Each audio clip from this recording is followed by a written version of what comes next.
সারা দেশে যে শক্ত লকডাউন চলের ইকান সিলেটের জনশক্তি অফিসের সামনা দেখলে কেউ বুঝতো নাই মানুষের খেসা বীর আর সিফাসিফি করি উবাদ সব ইনো কেউ স্বাস্থ্য নিয়ম কানুন মানরা না আর কেউ মানার কথাও কর না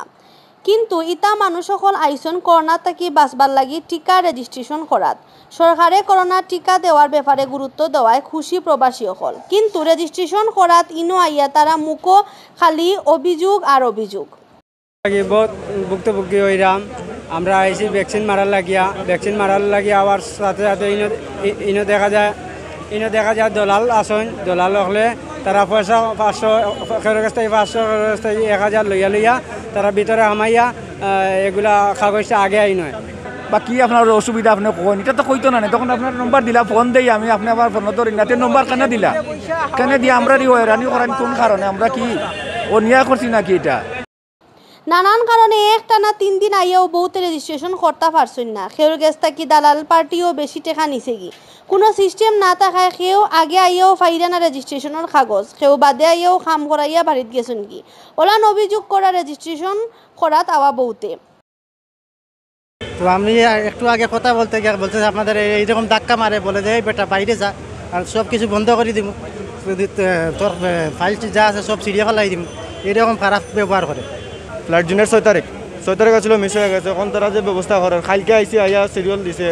দিছে কইছে কালকে আসার জন্য কোনো গাড়ি নাই পুলিশে একটাই আমরা যে আইতো সমস্যা লাইন সকাল তো দাঁড়াইছি এখানে লাইনে দাঁড়াইতে পারছি না তারা তাড়িয়ে দেয় লাইন সিধা হয় না এখানে গেলে গালাগালি করে অনেক লোককে।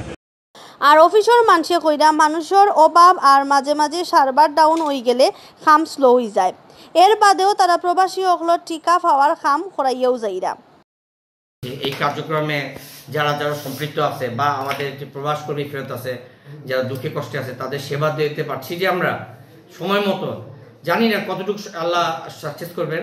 সে আলোকে আমরা আমাদের মতো যথাসাধ্য আমরা চেষ্টা করছি তাদের সেবাটা দেওয়ার জন্য। আর সেবার মূল কারণ হলো বিদেশ ফেরত কর্মী যারা ভিসা আছে ছুটিতে আসছে যেতে পারছে না তার জন্য আমাদের মাননীয় মন্ত্রী মহোদয়